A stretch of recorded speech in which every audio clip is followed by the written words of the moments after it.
Magandang araw po sa inyo mga idol at sa mga giliw kong tagapakinig. Nagkita-kita po tayong muli. Ako po ang inyong Tito Blair. Sa araw po na ito, pakinggan po natin ang kwento ni Cardo. Isang dating antingero at manunugis na mga aswang na tinaguriang pinakamabangis sa lahat. Tahimik nang namumuhay sa kagubatan si Cardo. Tinalikuran niya ang dati niyang buhay. Simula ng paslangin ng mga aswang ang kanyang mahal na asawa. Ngunit muli siyang magbabalik sa pagiging antingero nang patayin ng mga aswang ang alaga niyang aso na si Awok.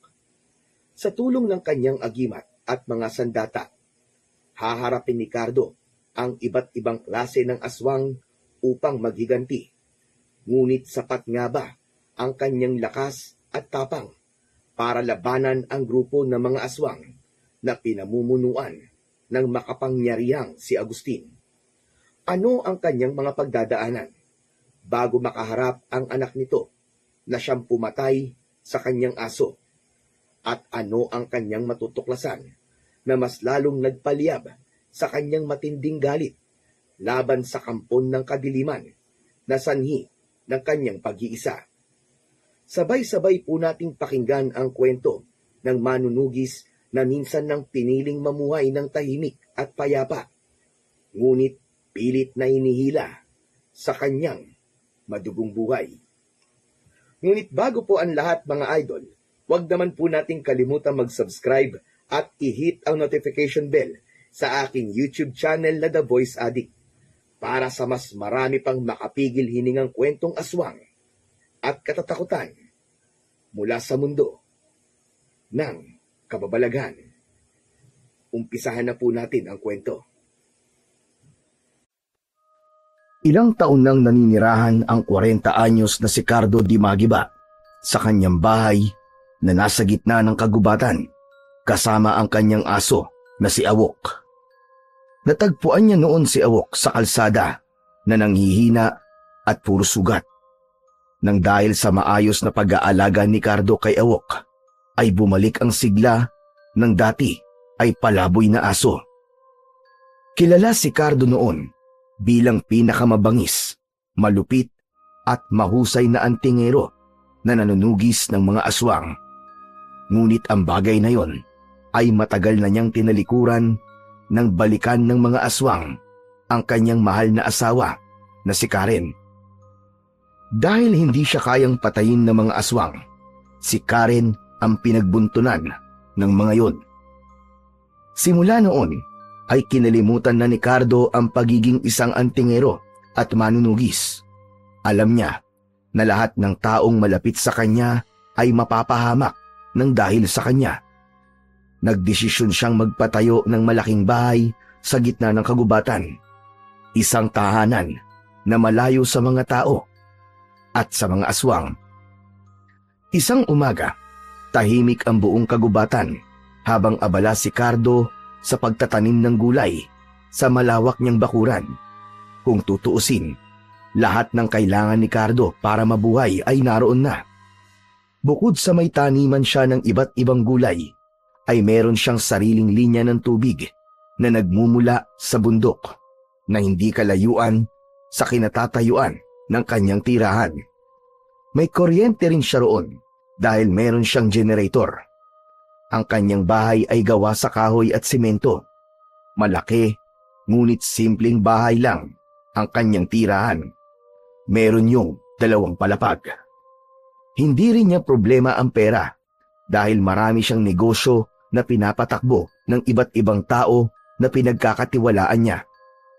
Nasa tabi ni Cardo ang aso niyang si Awok na siyang nag-iisa niyang kasama sa buhay. Natagpuan niya noon si Awok sa kalye. Payat ito, nanghihina at parang mamamatay na. Nakaramdam kagad siya ng koneksyon kay Awok nang makita niya ito, kaya hindi siya nagdalawang isip na kunin at ipagamot ang aso hanggang sa bumuti ang kalagayan nito. Kumusta ka na, Awok? Nakatulog ka ba na maayos kagabi?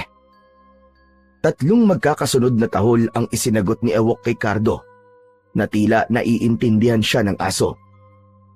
Napangiti naman si Cardo at tumigil sandali sa kanyang ginagawa upang haplusin ang ulo ni Awok. Tumayo siya at pinunasan ang pawis sa noo gamit ang bisig. Nakangiti niyang pinagmasdan ang mga tanim niyang gulay. Meron dong kamatis, sitaw, ampalaya, mustasa, pechay, at kung ano-ano pa. Ang makita na maganda ang tubo ng mga tanim niya ay simpleng kasiyahan na para kay Cardo. Halika, Awok. Mag-aalmusal na tayo. Alam ko kaya ka nandito ay nagugutom ka na. Naglakad si Cardo papunta sa loob ng kanyang bahay habang nakasunod si Awok sa kanya. Malinis at maayos ang bahay ni Cardo. Yun kasi ang isa sa palaging sinasabi ng asawa niya nung ito ay nabubuhay pa, na dapat ay palaging malinis at maayos ang isang bahay. Sa dining area niya ay may isang malaking hapagkainan na gawa sa kahoy, ilang simpleng muebles at mga litrato ng yumaong asawa ni Cardo na nakasabit sa dingding. Habang nilalagyan ni Cardo ng dog food ang bowl ni Awok, ay kinausap niya itong muli. Alam mo ba, Awok? Minsan, iniisip ko kung bakit pinili kong dito manirahan. Pero kapag nakikita kita, parang tama naman ang desisyon ko. Ikaw na ang buhay ko ngayon. Dahil alam ko na tapat ka sa akin at mahal mo ko. Tumawol si Awok at sinimulan nitong kumain. Inihanda naman ni Cardo ang kanyang almusal at habang kumakain ay tumingin siya sa malaking bintanang salamin na tanaw ang likurang bahagi ng kanyang bahay. Tahimik at payapa ang paligid. Tila walang puwang ang gulo sa buhay niya sa gitna ng kagubatan na yon. At wala siyang ibang nais kundi maging panghabang buhay na ang kapayapaan na yon sa buhay niya, kasama ang alaga niyang si Awok. Sa kalagitnaan ng tahimik na gabi, habang malalim ang tulog ni Cardo sa kanyang kwarto, bigla siyang nakakita ng malabo at nakakakilabot na imahe sa kanyang panaginip. Para siyang naglalakbay pabalik sa nakaraan, sa araw na binago ng trahedya ang kanyang buhay. Naglakad si Cardo papunta sa pinto ng kanilang lumang bahay sa bayan. Madilim ang bahay sa kanyang pagpasok at agad siyang sinalubong ng amoy ng dugo. Biglang nilukob ng kaba ang buo niyang pagkatao. Nanginginig ang kamay na pinindot ni Cardo ang switch ng ilaw. Sa pagbaha ng liwanag ay doon nakita niya sa sahig ng sala ang katawan ng kanyang asawang si Karen. Wakwak ang tiyan nito. Kalunos-lunos ang itsura. Marami itong sugat sa buong katawan at halatang pinahirapan muna ng gusto bago tuluyang pinatay. Napaluhod si Cardo sa harapan ng kanyang asawa. Nanginginig siya sa puot at lungkot. Hindi niya alam kung paano hahawakan o yayakapin si Karen dahil sa kalagayan ng katawan nito. Karen! Karen, asawa ko! Anong ginawa nila sa'yo? Habang nakatitig sa bangkay ng asawa, may nakita siyang papel sa tabi nito. Pinulot niya yon at nanginig ang kanyang mga kamay nang basahin niya yon. Cardo, tumigil ka na sa pagpatay sa amin. Kung hindi, uubusin namin ang lahat ng mahal mo sa buhay. Napuno ng galit ang puso ni Cardo. Nilukot niya ang papel sa kanyang mga kamay, ngunit hindi niya na alam ang kanyang gagawin. Ang kanyang hiyaw ng paghihirap ay pumuno sa bahay, habang ang imahe ng asawa niyang si Karen ay nananatiling nakatanim sa kanyang isipan. Biglang nagising si Cardo mula sa bangungot na yon. Humihingal siya at pawisan, at malakas ang tibok ng kanyang puso. Agad namang lumapit si Awok sa kanya na tahol ng tahol na parang nararamdaman nito ang gulo sa kanyang kalooban. Hinaplos ni Cardo ang ulo ni Awok habang pilit na pinakakalma ang sarili. Ngunit hindi niya maalis sa isip niya ang nakita niya sa kanyang panaginip. Tumahimik na si Awok at nanatili sa tabi ni Cardo habang nakapatong ang ulo nito sa kanyang hita. Sa gabing yun, nanatiling gising si Cardo at hindi niya naiwasan na muling balikan ang mga dahilan kung bakit niya piniling itigil na ang buhay bilang antingero at isang manunugis. Kinaumagahan, nagising si Cardo nang maramdaman niya ang sikat ng araw na tumatama sa mukha niya mula sa malaking bintanang salamin ng kanyang kwarto. Bumangon siya mula sa kanyang kama at agad siyang napatingin sa malaking larawan ni Karen na nakasabit sa dingding ng kanyang silid. Yun ang larawan ng asawa niya nung ikinasal sila. Napakaganda ni Karen sa larawan na yon. Nakangiti at punong-puno ng buhay. Malayo yun sa Karen na nakita niya nung pinatay ito ng mga aswang. Agad na bumigat ang dibdib ni Cardo at hindi niya napigilang lumapit sa larawan. Marahan niyang hinaplos ang larawan ng namayapa niyang asawa. Ang mga daliri niya ay nanginginig habang tinititigan ang masayang muka ni Karen. Napapikit siya at muling bumalik sa kanyang isipan ang imahe ni Karen nung gabing natagpuan niya itong wala ng buhay. Patawad, Karen. Patawarin mo ko. Napaluha si Cardo at pinilit niyang pigilan ang kanyang paghikbi. Naprotektahan ko napakaraming tao noon.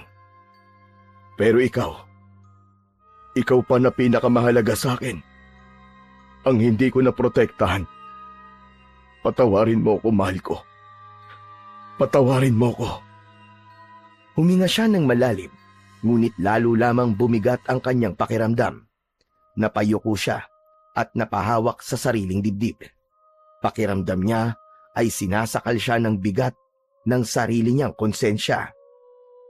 Kung alam ko lang na ikaw ang magiging kapalit ng lahat ng ginawa ko, hindi ko na sana pinili pang maging isang antingero at manunugis. Pangako, Karen, kahit anong mangyari, hindi na nila magagawa ito ulit sa akin.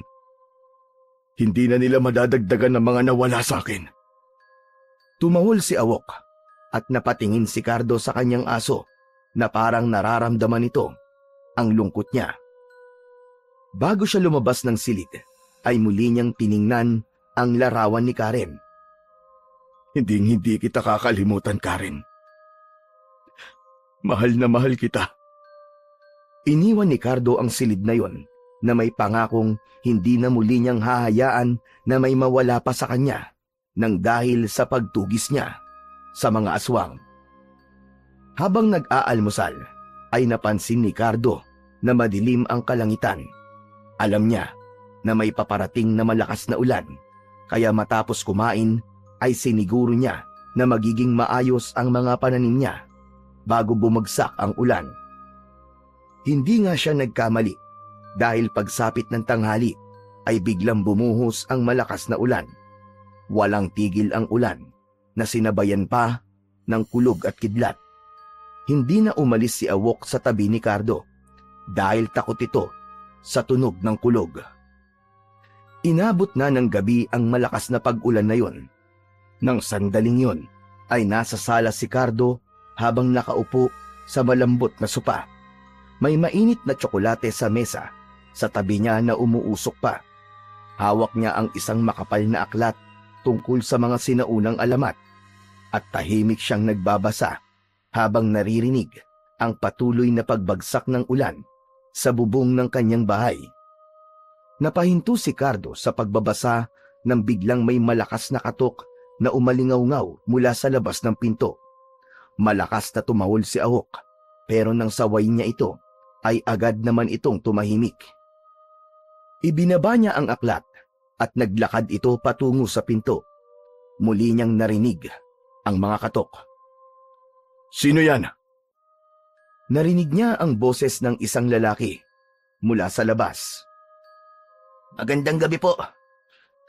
Ako po si Isagani. Naliligaw kami ng mga kasama ko eh. Baka naman pwedeng makituloy kahit ngayong gabi lang. O kaya hanggang sa tumigil ang ulan.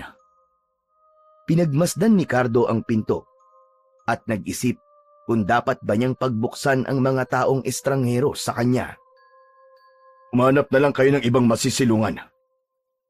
Wala na po kaming ibang mapupuntahan Napakadilim at napakalakas ng ulan. Parang awa niyo na po. Papasukin niyo na kami. Muling tumahimik si Cardo. Nilingon niya si Awok na nakatingin sa kanya. Tumahol ito ng isang beses na parang nagbabala. Nagtaka si Cardo dahil simula nang manirahan siya ron, kahit isang beses ay walang naligaw na tao roon. Kaya ang pangyayaring yun ay katakataka para sa kanya. Maawa na po kayo. Basang-basa na po kami. At baka hindi na namin kayanin ang lamig. Huwag po kayo mag-alala. Hindi po kami masasamang tao. Napabuntong hininga si Cardo. Hindi pa rin siya komportable sa ideya ng pagbubukas ng pinto ng kanyang bahay sa hindi niya kilala. Ngunit naisip niyang hindi niya kayang baliwalain ang sitwasyon ng mga tao sa labas, lalo na't patuloy ang malakas na ulan. Hanggang sa inalis na ni Cardo ang mga lock ng pinto at binuksan na niya yon.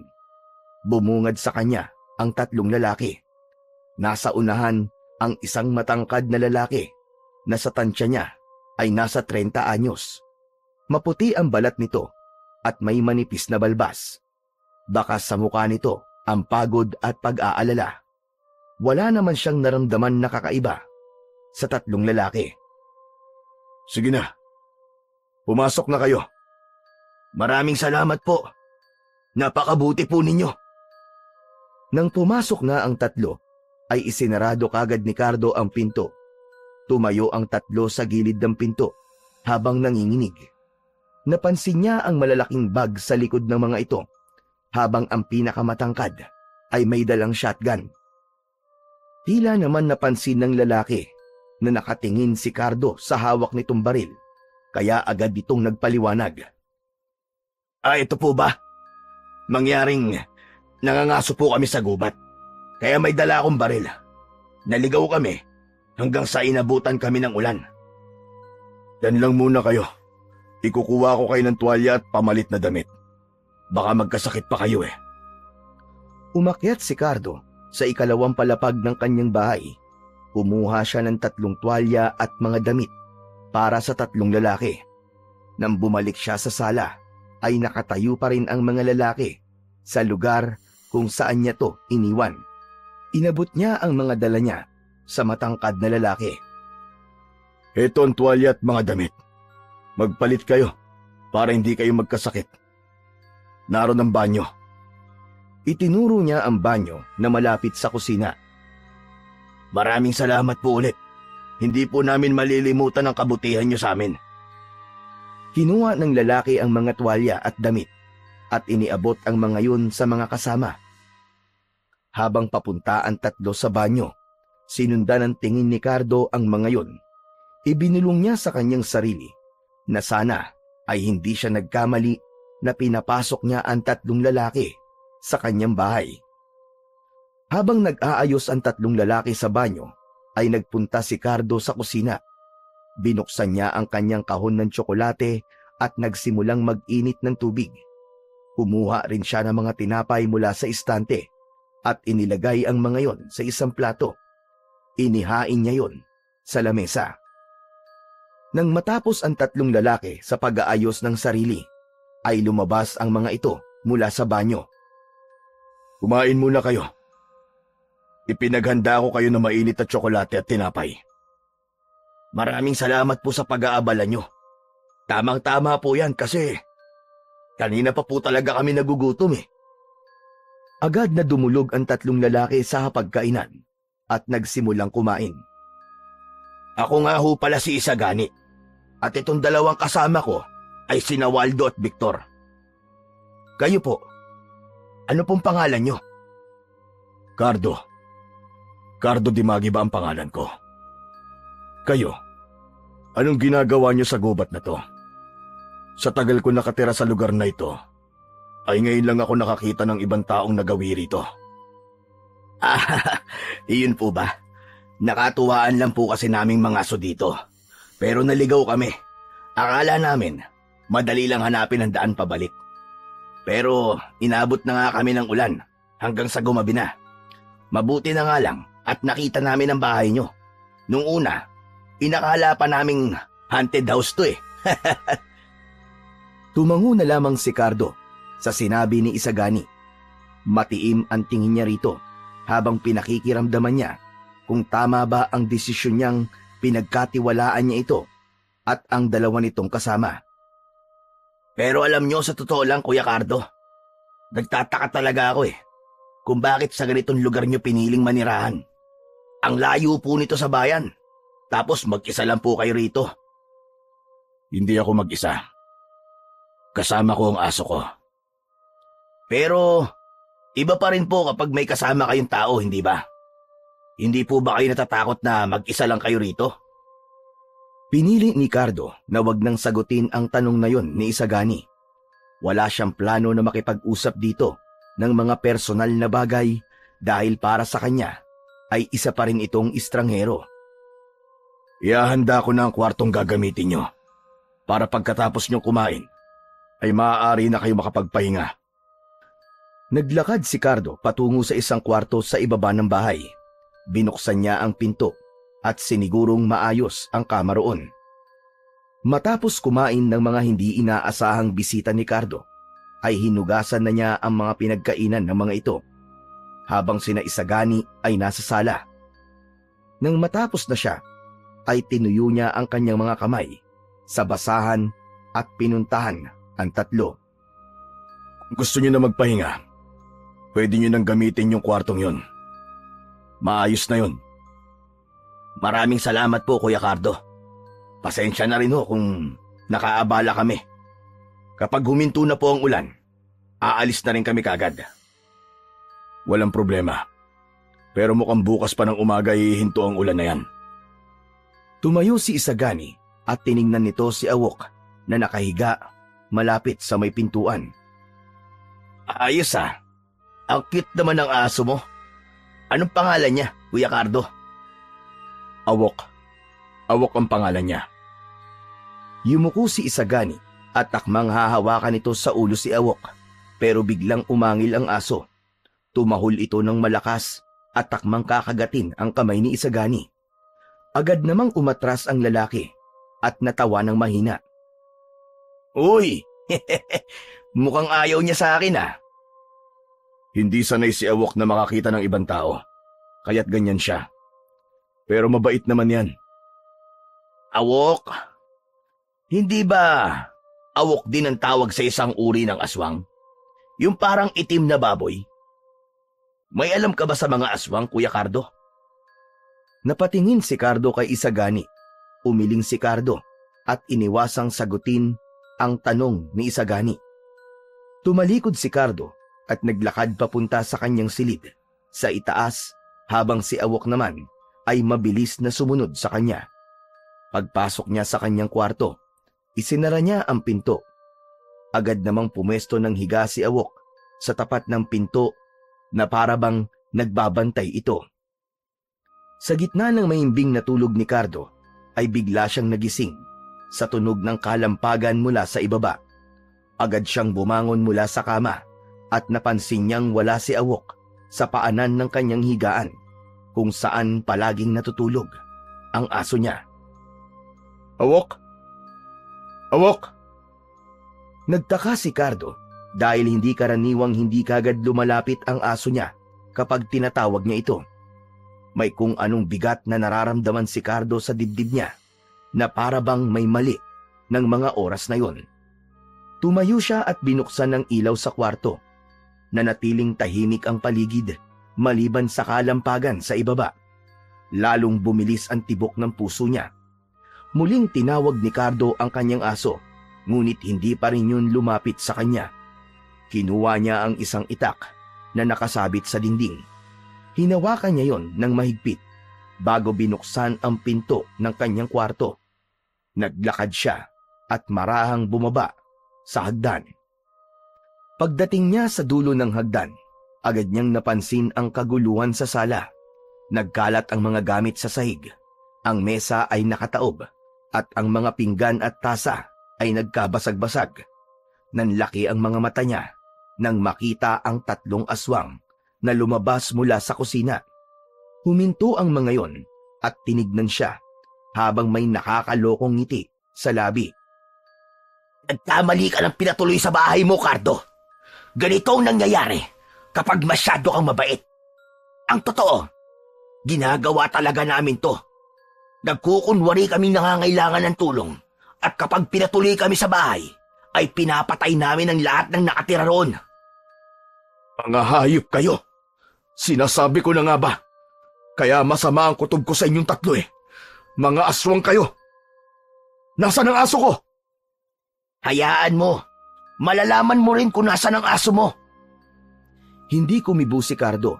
Mas lalong humigpit ang pagkakahawak niya sa itak. Sa loob ng mahabang panahon, iniwasan niyang muling makipaglaban sa mga aswang. Pero nang sandaling yon, alam niya na hindi na siya makakaiwas at kailangan niyang ipagtanggol ang sarili. At si Awok. Humakbang si Isagani palapit sa kanya. Ano, Cardo? Handa ka na bang mamatay? Ikaw ang dapat magtatanong yan sa sarili mo. Nagkamali kayo ng bahay na pinasok. Tumayo ng tuwid si Cardo at hinanda ang sarili sa pakikipaglaban sa 3 aswang. Nagsimula nang lumapit sina Isagani at ang 2 pang aswang sa kanya. Ang 2 aswang ay lumayo kay Isagani. Huminga ng malalim si Cardo. Wala siyang takot na nararamdaman dahil ilang beses na siyang nakipaglaban sa mga aswang noon. Ang hindi nga lang niya alam ay kung taglay pa rin ba niya ang lakas at bilis niya bilang pinakakinatatakutang ang tingero noon dahil matagal na ang huling beses na nakipaglaban siya sa mga kagaya ni Isagani. Biglang umatake ang isa sa mga aswang kay Cardo. Nang akmang kakalmutin siya nito, ay agad siyang yumuko sa baytarak ng itak sa tagiliran ng aswang. Marahas niyang hinugot ang itak at tumilamsik ang dugo ng aswang sa kanyang muka. Agad na sumunod ang isa pang aswang at sinubukang sakmalin si Cardo. Malakas niyang sinipa sa dibdib ang aswang at nang mawalan ito ng balanse ay bumelo siya at saka inatake ang aswang. Sinaksak niya ito ng paulit-ulit sa dibdib hanggang sa tuluyan na yung nawalan ng buhay. Magaling ka palang makipaglaban, Cardo. Pero tingnan natin kung uubra ka sa akin. Si Isagani na ang sumugod kay Cardo. Mas mabilis ito kaysa sa 2 kasama nito. Tumalon ito sa ere habang ang mga kuko ay nakaumang kay Cardo. Imbis na umiwas, ay hindi umalis si Cardo sa kanyang kinatatayuan. Sinalubong niya ng itak si Isagani at tumama ang talim ng itak sa kamay nito na nag-iwan ng malalim na sugat. Napaatras si Isagani at galit na umangil. Hindi na kayo makakalabas ng bahay na ito ng buhay. Lalo ka ng hayop ka. Masyado kang mayabang. Sa tingin mo ba, ay uubra ka sa isang kagaya ko na dating antingero at manunugis? Wala akong pakialam kung manunugis ka. Pero huwag kang mag-alala dahil babalikan kita. At pagbalik ko, sisiguraduhin kong mapapatay na kita. Mabilis na tumakas sina Isagani at ang isa pang aswang. Binasag ng mga ito ang salamin na bintana at lumabas mula roon ang 2. Agad na tumakbo si Cardo palabas ng bahay at hinabol ang mga yun sa gitna ng ulan. Bumalik kayo! Tapusin niyo ang sinimulan niyo! Mga duwag! Ngunit kahit gaano siya kabilis, ay mas mabilis pa rin ang mga aswang kumpara sa kanya at sa isang iglap, nawala na ang mga yun sa kanyang paningin. Tumigil si Cardo sa paghabol kina Isagani at nagsimula siyang bumalik sa loob ng kanyang bahay. Nang makabalik siya sa loob, ay nakita niya ang bangkay ng aswang na napatay niya na nakahandusay sa gitna ng sala. Nilagpasan niya lamang yon at sinimulang hanapin si Awok. Paulit-ulit niyang tinawag ang pangalan ng kanyang aso, ngunit nanatiling tahimik ang paligid. Doon na naramdaman ni Cardo ang malamig na kilabot sa kanyang dibdib. Bumigat ang kanyang hakbang nang suyuri niya ang kanyang bahay. Bawat sulok ay tinitignan niya sa pag-asang makikita niya roon ang kanyang alagang si Awok. Maya-maya pa, napansin niyang nakabukas ang pinto sa likod ng bahay. Lumabas siya at doon ay natagpuan niya si Awok. Tumigil ang mundo ni Cardo nang makita na wala ng buhay ang kanyang aso. Nakahandusa yun sa putikan at may malalim na sugat sa leeg nito. Sigurado siya nakagat yun ng isa sa mga aswang. Dahan-dahang lumapit si Cardo kay Awok. Yumuko siya at nanginginig ang mga kamay na dinampot ang aso niya. Ikinulong niya yon sa kanyang mga bisig.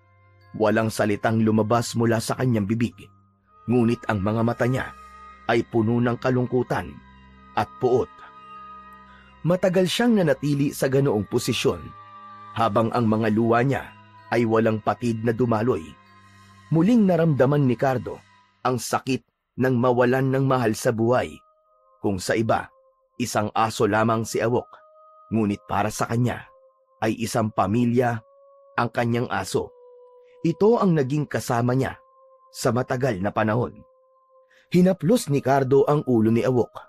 Tumingin siya sa itaas at isang malakas na sigaw ang kumawala sa kanyang lalamunan.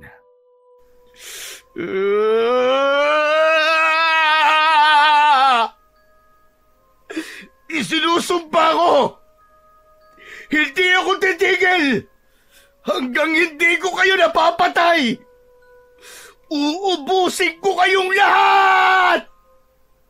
Sa gabing yun, tanging paghihiganti lamang ang laman ng puso ni Cardo. Hindi siya papayag na hindi niya maipaghihiganti si Awok. Hahanapin niya si Isagani at ipaparamdam niya rito ang sakit na pinaramdam nito sa kanya sa pagpatay nito sa kanyang pinakamamahal na aso. Maya-maya pa ay sinimulan ni Cardo ang paghuhukay sa likod ng kanyang bahay. Bahagya nang humina ang ulan ng mga oras na yon. Matapos maghukay ay ibinalot niya sa puting kumot ang walang buhay na si Awok. Maingat niyang inilagay ang aso sa hukay at binuksan niya ang kumot upang makita sa huling pagkakataon si Awok. Nalungkot siya dahil hindi niya na maririnig ang masiglang tahol ng kanyang aso tuwing umaga. Wala nang sasalubong sa kanya kapag umuwi siya sa bahay mula sa kung saan. Salamat, Awok. Hinding-hindi kita makakalimutan. Patawarin mo ko kung hindi kita naprotektahan. Pero nangangako ko sa'yo na magbabayad ang gumawa nito sa'yo. Kinuha ni Cardo ang pala at tinabunan ng lupa ang katawan ni Awok. Matapos yun, umupo siya sa gilid ng libingan ni Awok at hinaplos ang basang lupa. Pangako, hindi ako titigil. Magbabayad sila, Awok. Magbabayad sila. Pumasok na si Cardo sa kanyang bahay. Sa sala ay naroon pa rin ang bangkay ng pinatay niyang aswang. Hinila niya yon papunta sa likod ng bahay. Saglit siyang bumalik sa loob ng kanyang bahay at kinuha ang isang galon ng kerosin at posporo. Ibinuhos niya ang laman ng galon sa bangkay ng aswang at sinindihan yun gamit ang posporo. Mabilis na nilamon ng apoy ang katawan ng aswang. Tahimik na pinagmasdan lamang ni Cardo ang naglalagablab na apoy. Ngunit alam niya na ang galit sa puso niya ay mas mainit pa sa apoy na yon. Alam niya rin na nangako na siya noon na hindi na babalik pa sa pagiging isang antingero at manunugis dahil akala niya kapag ginawa niya yon ay hindi na siya pag-iinitan ng mga aswang. Pero nagkamali pala siya dahil kahit siya ay nananahimik na, ay nagawan pa rin siya ng masama ng mga aswang. Sa ibang banda, ipinasok naman ni Isagani ang mamahalin niyang kotse sa loob ng bakuran ng kanilang bahay. Inihinto niya yon sa tapat ng bahay at bumaba sa sasakyan. Dire-diretso siyang pumasok sa napakalaking pinto at bumungad sa kanya ang malapalasyong interior ng loob ng bahay. Ang sahig ay gawa sa makintab na itim na marmol. Sa magkabila ang gilid ay may mga hagdanang may pulang karpet at ang dingding ay puno ng mga mamahaling painting. Naglakad si Isagani patungo sa kusina upang kumain. Ngunit bago siya makarating doon, ay nakita niya ang kanyang ama na si Agustin. Nasa may minibar ito habang hawak ang isang baso ng alak. Sa harap nito ay nakapatong ang isang mamahaling bote ng alak na halos ubos na. Lumapit si Isagani kay Agustin. Ang aga naman yata ng paglalasing mo, Papa. Kailangan kong kumalma. Hindi magandang galaw ng stock market ngayon. Saan ka ba nanggaling? Halos 1 linggo ka na namang nawala. Kasama ko sina Waldo at Victor. Naglibang lang kami. Naglibang. Huwag mo na akong lokohin. Alam kong namasok na naman kayo ng bahay ng may bahay at pinatay niyo na naman ang mga taong nakatira doon. Alam niyo naman pala eh. Ano pa ba ang bago? Ilang beses ko na sinabi sa'yo, natigilan mo na yan, Isagani. Delikado ang ginagawa niyo. Alam mong matagal na tayong huminto sa pambibiktima ng mga tao dahil baka malaman nila na mga aswang tayo. Kung mangyari man yon, marami naman kayong mga alagad na aswang, hindi ba? Kayang-kaya nila tayong protektahan, Papa. Saka, anong magagawa ko? Yun lamang ang paraan ko para maglibang. Oo nga pala, Papa. Si Waldo. Wala na siya. Napahinto si Agustin sa pag-inom. Dahan-dahan itong ibinaba ang baso at tumingin ng diretso kay Isagani. Anong ibig mo sabihin? Nagtaas ng balikat si Isagani. Parang wala lang. Inatay si Waldo ng lalaki sa huling bahay na pinasok namin. Yan na nga ba ang sinasabi ko? Hindi magtatagal ay makakahanap kayo ng katapat nyo. Ikaw, Isagani, sinasabi ko sa'yo, itigil nyo na ang kahibangan na ginagawa nyo ng mga kaibigan mo. Relax! Relax lang, Papa. Sugat lang sa kamay ang nakuha ko. Buhay pa naman ako hindi ba? Nandito ako sa harap nyo nakatayo. Pero yung lalaki sa huling bahay na pinasok namin, kakaiba siya, Papa. Kakaiba siya. Kakaiba? Anong ibig mo sabihin?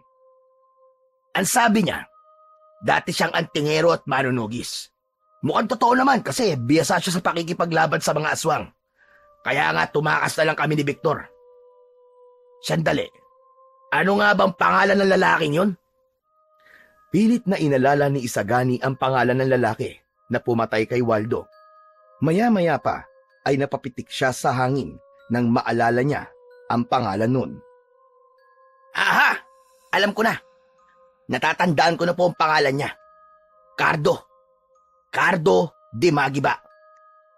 Nagtaka si Isagani nang bumakas ang takot sa muka ng kanyang ama. Ano? Ano sinabi mo? Ulitin mo nga pangalan ng lalaking yun? Cardo de Magiba. Bakit? May problema ba, Papa? Nagulantang si Isagani nang bigla siyang sinuntok ni Agustin sa muka. Nawalan siya ng balanse at bumagsak siya sa sahig. Napahawak siya sa labi niyang dumudugo dahil sa lakas ng suntok ng kanyang ama. Tahimik na nakatingin si Agustin sa kanya habang nanginginig ang mga kamay nito. Naghalo ang takot at galit sa muka ni Agustin. Tumayo si Isagani mula sa sahig. Bakit mo ako sinuntok? Ano ba problema mo? Hindi mo ba kilala si Cardo de Magiba? Sino ba ang Cardo de Magiba na yun? At bakit parang takot na takot ka sa kanya, Papa? Huminga ng malalim si Agustin.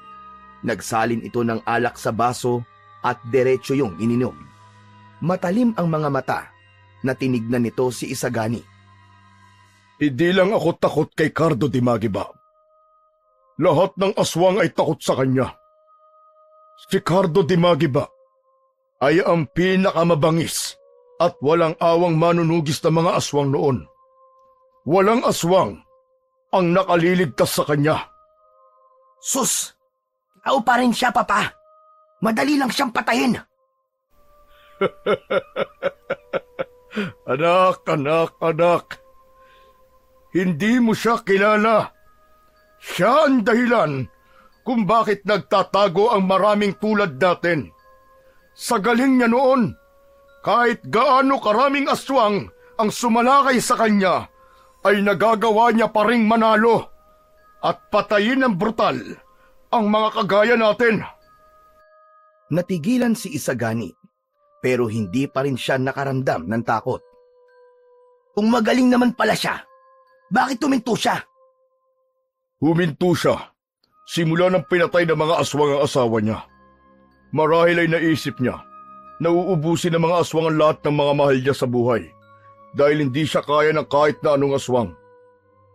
Isagani, anak, sabihin mo sa akin, anong ginawa mo kay Cardo?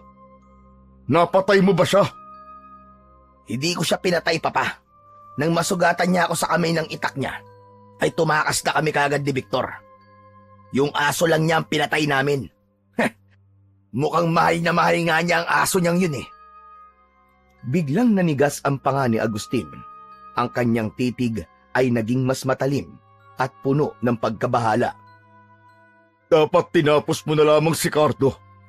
Sigurado kung babalikan ka niya, anak. Hindi titigil si Cardo hanggat hindi siya nakakaganti sa'yo. Hayaan mo siya. Wala siyang laban sa atin. Marami tayong alagad na mga aswang, Papa. Anong magagawa ng isang tao laban sa isang grupo ng mga aswang? Isang tao? Isang tao na kayang ubusin ang buong grupo ng tulad natin, anak. Kahit gaano pa karami ang tauhan natin, kahit gaano pa tayo kalakas, kaya niya tayong patayin. Pinatunayan niya na yun noon ng napakaraming beses. Hindi mo alam kung anong klaseng gulon dinala mo sa bahay na ito. Ikaw, Isagani, kahit kailan, sakit ka talaga sa ulo. Hindi nakasagot si Isagani. Napansin niya ang bahagyang panginginig ng boses ng kanyang ama. Yun ang kauna-unahang beses na nakita niyang natakot si Agustin, na lider ng pinakamalakas na grupo ng mga aswang. Kailangan kong kausapin si Cardo. Ako na mismo ang hihingi ng tawad sa kanya. At ipagdasal mo na patawarin ka niya, Isagani. Dahil kung hindi, baka mawalan ako ng isang anak. Natahimik si Isagani. Hindi man niya aminin, ay may bahagyang kaba na siyang naramdaman. Kinaumagahan, nagtungo si Cardo sa isang silid sa kanyang bahay na matagal niya nang hindi pinupuntahan. Isang malalim na paghinga ang pinakawalan niya bago niya binuksan ang pinto. Pagpasok niya sa loob, ay bumuhos ang napakaraming alaala sa utak niya nang makita ang mga gamit na naroon. Sa dingding ay nakasabit ang iba't ibang uri ng sandata, mga itak, buntot ng pagi, sibat, pana, at patalim na ginagamit niya noon bilang isang manunugis ng mga aswang. Sa gitna ng silid ay may isang lamesa na puno ng iba't ibang agimat. Hinawakan ni Cardo ang isa sa mga itak. Agad niyang naramdaman ang pamilyar na pakiramdam nun sa kanyang kamay. Hindi niya inakalang muli niyang gagamitin ang mga bagay na yon pagkatapos ng mahabang panahon. Para sa kanya, ang mga araw ng digmaan laban sa mga aswang ay isang bahagi ng kanyang nakaraan na matagal niya nang nilibing. Ngunit ng sandaling yon, muli niyang bubuhayin ang bahaging yon ng kanyang pagkatao upang ipaghiganti ang alaga niyang si Awok. Habang tinitignan niya ang mga sandata, ay may narinig siyang mga pagkatok mula sa pinto sa ibaba. Agad niyang ibinaba ang hawak na itak at bumaba sa sala. Pagbukas niya ng pinto, ay natigilan siya nang makita ang isang lalaki na matagal niya nang hindi nakikita. Walang iba kung hindi si Agustin, ang lider ng isang kilalang grupo ng mga aswang. Cardo Di Magiba, kumusta ka na? Agustin, Anong ginagawa mo rito? Paano mo nalaman kung saan ako nakatira? Pinagtanong-tanong ko lang, Cardo. Hindi naman mahirap alamin kung nasan ang kinatatakutang antingero at manunugis na mga aswang. Hanggang ngayon ay kilalang kilala ka pa rin. Kaya may ilan pang nakakaalam kung nasan ka. Hindi nagsalita si Cardo. Nanatili siyang nakatitig kay Agustin. Isa si Agustin at ang grupo nito sa mga nakalaban niya noon. Marami sa mga alagad nitong aswang ang napatay niya, hanggang sa mismong si Agustin na ang sumuko at nangako na hindi napapatay ng mga tao ang grupo nito. Cardo, maaari ba akong pumasok? Wala ko rito para manggulo o gumawa ng masama. Gusto lang kita makausap. Sandaling nag-isip si Cardo. Alam niyang hindi basta-basta pupunta si Agustin sa bahay nito nang walang mahalagang dahilan. Sige, pumasok ka. Maraming salamat, Cardo. Umalis si Cardo sa harapan ng pinto at tuluyan nang pumasok si Agustin. Umupo ito habang si Cardo naman ay nanatiling nakatayo sa harapan nito. Iginala ni Agustin ang mata sa kabuuan ng bahay. Tumingin ito sa kanya at ngumiti. Maganda ang bahay mo, Cardo. Tahimik. Malayo sa gulo. Hindi sumagot si Cardo. Kumusta ka na pala, Cardo? Napakatagal na nung huling beses tayo nagkita. Huwag ka na magpaligoy-ligoy, Agustin. Sabihin mo nang sadya mo rito. Cardo, may mahalagang bagay ako na dapat sabihin sa'yo. Nakarating sa akin na may mga aswang na pumasok dito sa bahay mo at pinatay nila ang aso mo. Paano mo nalaman ang bagay na yan? Isa ba sa mga tauhan mo mga aswang na yon? Hindi agad nakasagot si Agustin. Naramdaman naman ni Cardo ang pag-aalinlangan nito na sagutin ang tanong niya. Mangyaring hindi ko tauhan ang gumawa nun. Cardo, anak ko si Isagani. Tumiim ang bagang ni Cardo. Mariin niyang naikuyom ang kanyang mga kamao. Kaya pala alam mo nangyari. Anak mo ang walang yang Isagani na yon. Bata pa si Isagani, Cardo. At aminado ko na kung ano-ano ang ginagawa niya. Ako na ang humihingi ng tawad sa nagawa niya sa'yo. Pinatay niya ang aso ko. Pinatay niya ang aso ko, Agustin. Alam mo ba kung gaano kahalaga si Awok sa akin? Kaya nga humihingi ako ng tawad, Cardo. Alam ko malaking kasalanan ang ginawa ni Isagani. Pero nagsisisi na siya. Hayaan mong ako na ang dumisiplina kay Isagani. Kung talagang nagsisisi siya, dapat narito siya ngayon sa harap ko para humingi ng tawad sa akin. At hindi dapat ikaw ang gumagawa nun para sa kanya. At kahit humingi pa siya ng tawad sa akin, hindi na maibabalik pa ang buhay ng aso ko. Ngunit, aso lang naman ang pinatay niya, Cardo. Kung gusto mo, papalitan ko na mas magandang aso ang pinatay na aso ni Isagani. Hindi lang basta aso si Awok. Pamilya ko siya. Siya ang tanging kasama ko simula na mawala ang asawa ko. Pero pinatay siya ng anak mo, na parang wala lang. Ganun ba kababaw para sa'yo ang buhay na kinitil niya? Cardo, hindi yun ang ibig ko sabihin. Patawarin mo ako. Mali ako. Hindi ko dapat sinabi yun. Pero alam mo, Agustin, maraming salamat sa'yo. Dahil sa'yo, alam ko na kung nasan si Isagani. Hindi na ako mahihirapan na tugisin siya. Cardo, wag. Wag naman. Alam ko nasa isip mo. Nakikiusap ako sa'yo, ayusin na lang natin ito. Kaya nga ako na parito para makiusap sa'yo eh. Patawarin mo na lang ang anak ko. Kakausapin ko siya at sa susunod ay kasama ko na siya rito para personal na humingi ng tawad sa'yo. Huwag mo na siyang papuntahin dito para humingi ng tawad. Dahil hindi ko siya kayang patawarin. Sabihin mo sa anak mo, magtago na siya at galingan niya sa pagtatago. Ano ba talaga ang balak mo kay Isagani, Cardo? Buhay ang kinuha niya, Agustin. Kaya buhay din ang dapat niyang ibayad. Hindi ako titigil hanggat hindi ko napapatay si Isagani. Parang tinamaan ng kidlat si Agustin sa kanyang narinig. Halatang hindi nito inasahan ang sagot ni Cardo. Tumayo ito at naglakad papalapit kay Cardo. Nagpakumbaba na ako sa iyo, Cardo. Humingi ako ng tawad para sa ginawa ng aking anak. Pero napakatigas mo. Hindi mo ba kayang magpatawad?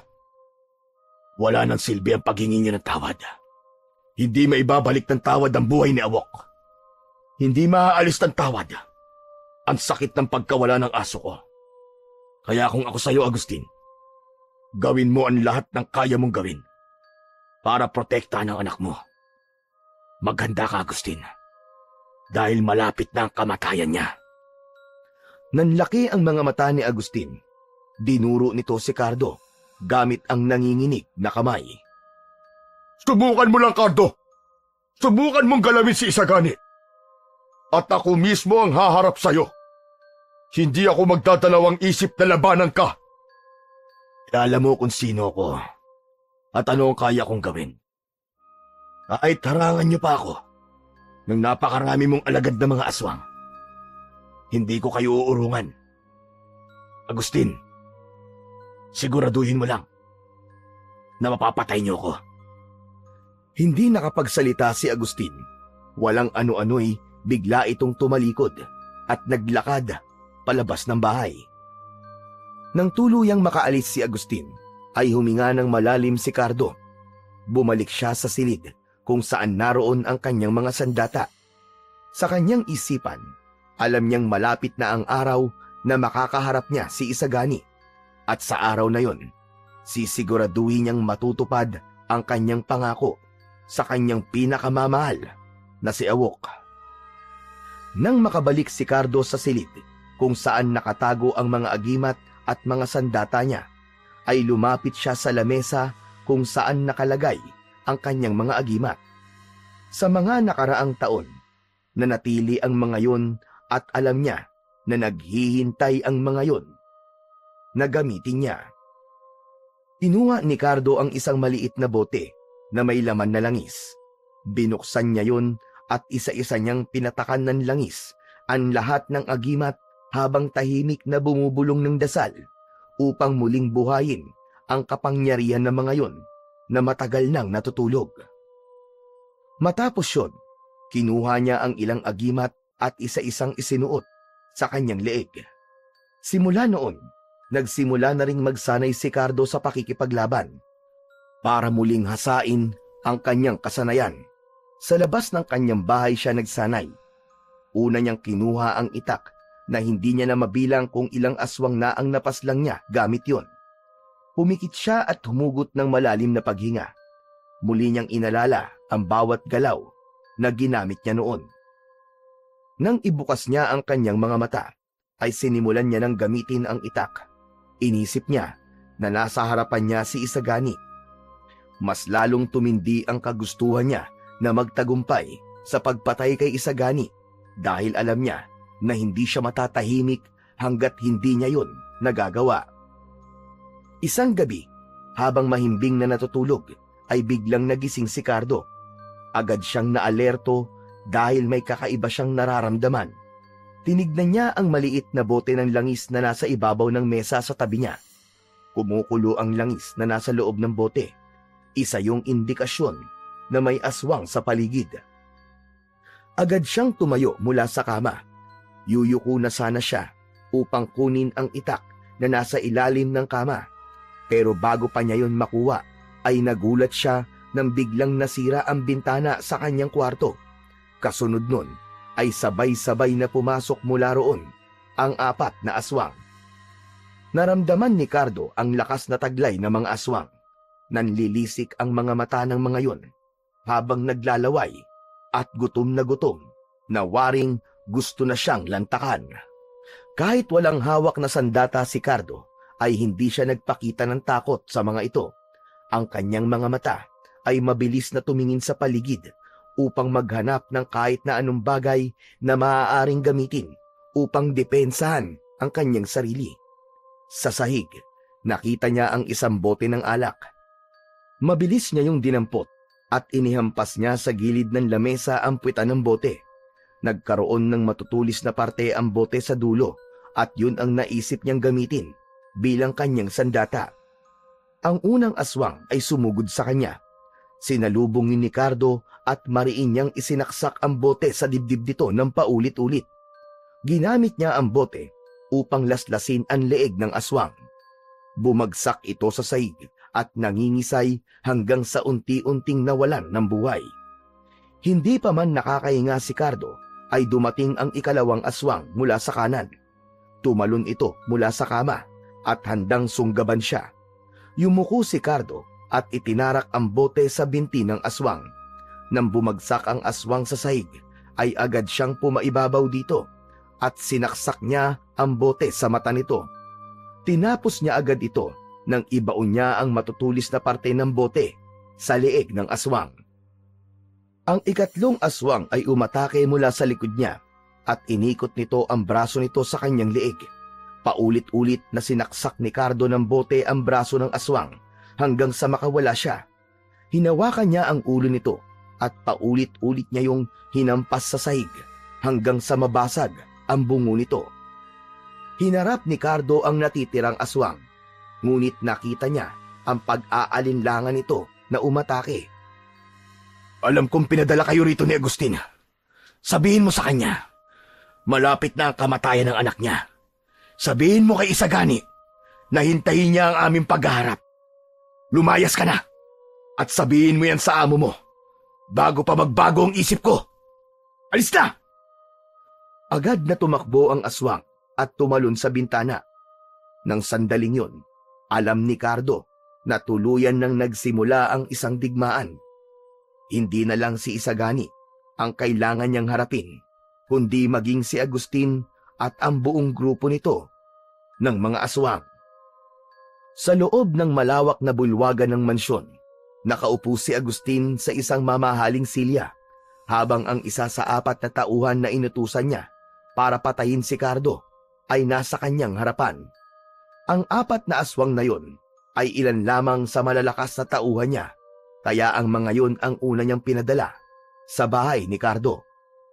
Ayon sa nag-iisang nabuhay na tauhan ni Agustin, ay hinayaan ito ni Ricardo na mabuhay upang ipadala ang isang mensahe sa kanya. Sinabi sa kanya ng tauhan niya na pinapasabi ni Ricardo na malapit nang mamatay si Isagani. Tumayo si Agustin mula sa kanyang upuan habang ang mga mata niya ay nagbabaga sa galit. Bigla niyang itinulak ang mesa sa harap niya at tumaob yun kasama ang baso at papeles na nasa ibabaw nun. Lumayas ka na! Umalis ka sa harapan ko! Wala kang silbi! Nagmamadaling lumabas ang tauhan ni Agustin. Kasunod nun ay pumasok si Isagani. Ang init naman yata ng ulo mo, Papa. Ano ba nangyari? Hindi sumagot si Agustin. Sa halip, mabilis siyang humakbang palapit kay Isagani at walang babalang sinakal ito gamit ang kanyang malalaking kamay. Nanlaki naman ang mga mata ni Isagani sa pagkabigla. Kasalanan mo lahat ng ito, Isagani! Kasalanan mo! Bakit? Bakit? Ano bang ginawa ko? Nagtatanong ka pa talaga? Pinatay mo ang aso ni Ricardo. Alam mo bang kung anong klaseng halimaw ang ginising mo? Hindi mo naiintindihan. Nagdeklara na siya ng digmaan ni Isagani. At lahat tayo ay magbabayad sa kasalanang ginawa mo kay Ricardo. Binitiwan ni Agustin si Isagani na halos matumba sa sahig habang habol ang paghinga. Naiintindihan ko kung bakit kayo natatakot kay Ricardo, Papa. Pero tao lang siya. Imposibleng wala siyang kahinaan. Tama ka. Tao lang si Ricardo. Tao lang na nakapatay ng 3 aswang sa loob ng isang gabi. Huwag mo siyang minamaliit, Isagani. Hindi natin siya kayang harapin ng tayo lang. Kailangan natin ng tulong. Tawagin mo ang iba pang grupo ng mga aswang. Sabihin mo sa kanila ang sitwasyon natin ngayon. Kailangan natin ng tulong nila. At sabihin mo na magbabayad tayo ng malaking halaga sa sino mang makakapatay kay Cardo. Agad na kinuha ni Isagani ang telepono nito mula sa bulsa ng suot nitong pantalon at saka ito lumabas. Nang maiwan mag-isa si Agustin, ay matiim siyang tumingin sa kawalan. Alam niya na sa pagkakataon na yon ay kumikilos na si Cardo at hindi niya na yun kayang pigilan pa. Isang umaga, sa loob ng kwarto ay nakatayo si Cardo sa harapan ng malaking litrato ng kanyang yumaong asawa na nakasabit sa dingding. Tahimik niyang pinagmasdan ang larawan at para bang muling bumalik ang alaala ng masasayang araw nila noong magkasama pa sila. Ang bawat detalye ng mukha nito sa litrato ay nagbigay sa kanya ng kakaibang lakas, ngunit kasabay din ito ang hapdi ng pagkawala nito. Karen, asawa ko, pasensya ka na. Alam ko na nangako ko sa'yo na hinding-hindi na ako babalik pa sa pagiging antingero para pumatay ng mga aswang. Pero hindi ko kayang manahimik na lang. Ginulo nila ang katahimikan ko at muli na naman nilang kinuha ang isang buhay na mahalaga sa akin. Sana'y gabayan mo ko, mahal ko, sa laban kong ito. Nanatili siyang nakatayo roon ng ilang sandali. Makalipas ang ilang saglit, ay huminga siya ng malalim at tumalikod. Nagtungo siya sa likod ng bahay kung saan nakalibing si Awok. Sa ilalim ng puno, naroon ang libingan ng kanyang tapat na alaga. Sa kahoy na krus na nakatayo sa ibabaw ng lupa, nakaukit ang pangalang Awok na isang simpleng tanda ng pagmamahal niya sa kanyang aso. Awok, pasensya ka na kung hindi kita nailigtas. Pero hindi ko hahayaang mamatay ka ng walang katarungan. Ipinapangako ko sa iyo, Awok. Babawi ako.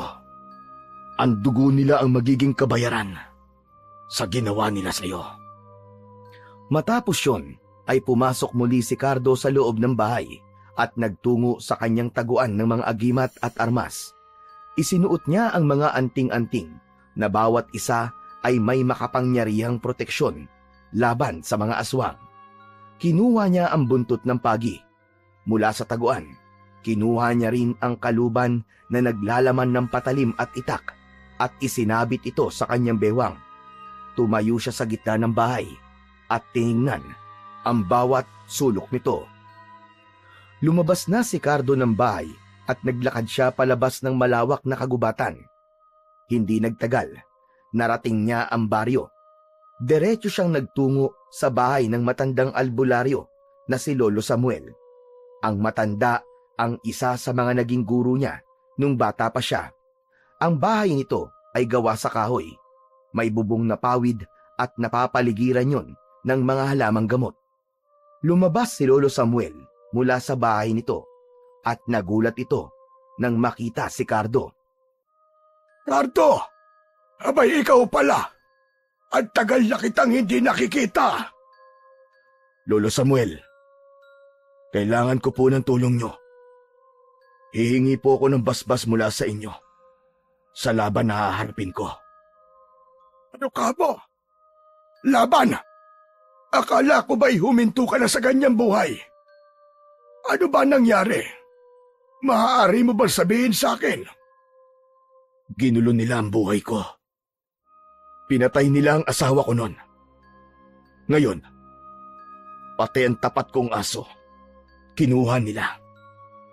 Hindi ko kayang manahimik na lang at hayaan ang mga kasamaan na ginawa nila sa akin. Mga aswang bang gumambala sa'yo? Oo, Lolo.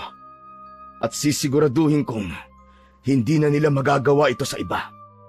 Sisiguraduhin kong matatapos na ito. Tumahimik si Lolo Samuel at tumingin sa kanya ng mariin. Tila siniyasat ng matanda ang determinasyon sa mga mata ni Cardo. Kung yan ang desisyon mo, iyo, wala akong karapatang pigilan ka. Pero Cardo, alam mong hindi ito magiging madaling laban. Alam ko, Lolo Samuel. Matagal ko nang alam na walang madaling laban sa buhay ko. Pero hindi ko iniisip kung buhay pa akong babalik. Ang mahalaga, magawa ko ang tama at makapaghiganti ako. Lumapit si Lolo Samuel at hinawakan ang balikat ni Cardo. Cardo, iho, ipagdarasal ko ang tagumpay mo. Ang tapang mo, ang karunungan mo, at ang mga agimat na dala mo ang magiging gabay mo. Manalangin ka palagi, anak. Hindi ka nag-iisa. Maraming salamat po, Lolo Samuel. Tandaan mo, Cardo, hindi lang lakas ang kailangan mo. Kailangan mo rin ang tibay ng loob at linaw ng isipan. Huwag mong kalimutang humingi ng gabay sa may kapal. Opo, Lolo Samuel. Hindi ko po kakalimutan yun. Bumalik si Lolo Samuel sa kanyang bahay habang si Cardo naman ay nagpatuloy na sa kanyang paglalakbay. Dala niya ang lakas ng loob, tapang at kasiguraduhan na makakamit niya ang katarungan. Malinaw ang kanyang layunin na wakasan ang kasamaan ng mga aswang at ibigay ang hustisya para kay Awok. Sa pamamagitan ng tricycle ay nakarating si Cardo sa isang bus station. Sumakay siya ng isang ordinary bus na siyang magdadala sa kanya sa lungsod. Tumagal siya ng ilang oras doon dahil hinintay niya pang mapuno ng pasahero ang bus at halos hapon na yun nang umalis. Alam ni Cardo na magiging mahaba ang biyahe na yun, kaya pinili niyang matulog muna. Nasa pinakahulihang upuan siya. Makalipas ang mahabang oras ay biglang huminto ang bus na siyang ikinagising ni Cardo. Napakunot ang noo niya sa biglang paghinto ng bus. Inakala niya na baka nasiraan lang. Tumayo si Cardo at nagtungo sa unahan ng bus. Doon niya nakita na may nakatayong 3 babae na lahat ay nakasuot ng itim na damit. Nakaharang ang mga yon sa unahan ng bus. Pinagmasdan ni Cardo ang mga babae. Napansin niya ang kakaibang paggalaw ng hangin sa paligid ng mga ito. Hinawakan niya ang isa sa mga agimat na nasa kanyang leeg at may naramdaman siyang kakaiba. Lumapit si Cardo sa driver at tinapik ito sa balikat. Sagasaan mo mga yan. Kubot ang mga yan. Hindi sila tao. Ngunit tinawanan siya ng driver at anito ay bumalik na lamang siya sa kanyang upuan. Hindi sila tao. Kung hindi mo sila sasagasaan ngayon, baka umatake pa ang mga yan. Bago pa man makasagot ang driver, ay nagsimulang gumalaw ang mahahaba at makakapal na buhok ng mga babae. Mabilis na sumulong ang buhok ng mga yon at bumangga sa windshield ng bus. Agad na nabasag yun at tumilamsik sa kanila ang mga piraso ng bubog.